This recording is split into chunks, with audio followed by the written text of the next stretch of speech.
Hello and welcome to Story Time with Uncle Frank. I'm Uncle Frank the Gambliano. Today's story is called Just in Time. Sometimes I like to daydream. I think about what it would be like if I had no lips, or what I would look like if my head was made of bologna, or as Oscar Mayer spells it, bologna. In one of my recent mental vacations, I imagined I was a polyp in the small intestine of Drew Barrymore. But this morning's daydream was like nothing ever I had before it.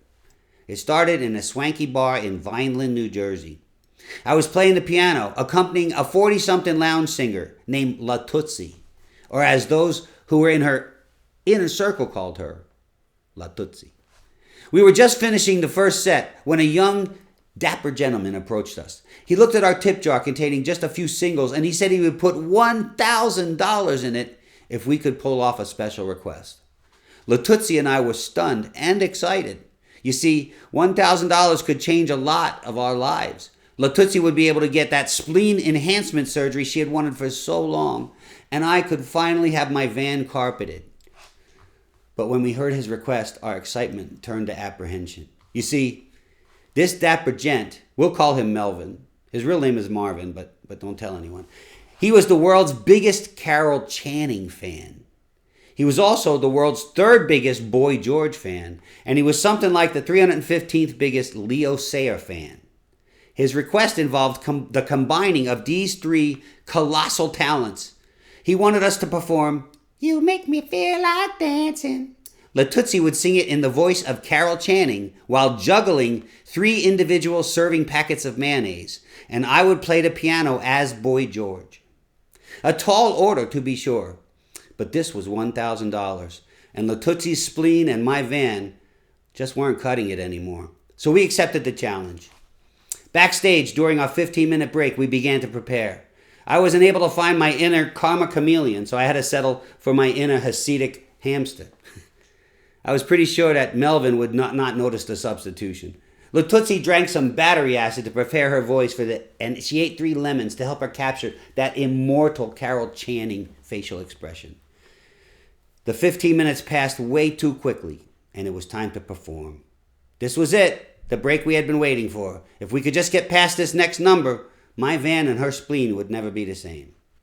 As I started the chord progression on the piano, La Tootsie began to juggle the mayonnaise. Then the poignant words of this immortal song began to flow from her lips. "You got a cute way of talking. You got the better of me." I was nervously looked around for Melvin for a reaction. I couldn't believe it. He was smiling from ear to ear, while tears were streaming down his face. You see, for the last 10 years, he had been searching for a musical act that could pull off this request. And his search had always ended in disappointment. Either the singer couldn't get low enough, or they couldn't find the mayonnaise packets. There was always at least one piece that wasn't right. But not tonight. We were killing it. After the song, he put 10 $100 bills in our tip jar. On our next break, he explained his bizarre request. You see, neither Melvin nor Marvin was his real name. He was actually the illegitimate son of Carol Channing and Leo Sayer. He lived with Carol for the first 10 years of his life, and she would never let him eat mayonnaise. That is when the unhealthy obsession with Boy George began. If he couldn't have his mayo, then he was going to rebel in the way that would most hurt his mom. Carol absolutely hated the Culture Club. This performance would finally bring peace to his soul, resolve the inner conflicts from his childhood, and set free his inner demons. And we pulled it off. La Tootsie would get her spleen enhancement, and my van would be much more comfortable.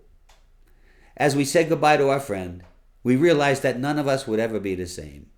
As he pulled away in his limo, it finally hit me. I knew he looked familiar, but I couldn't quite place his face. No, he wasn't Melvin, nor Marvin. He was Justin Bieber.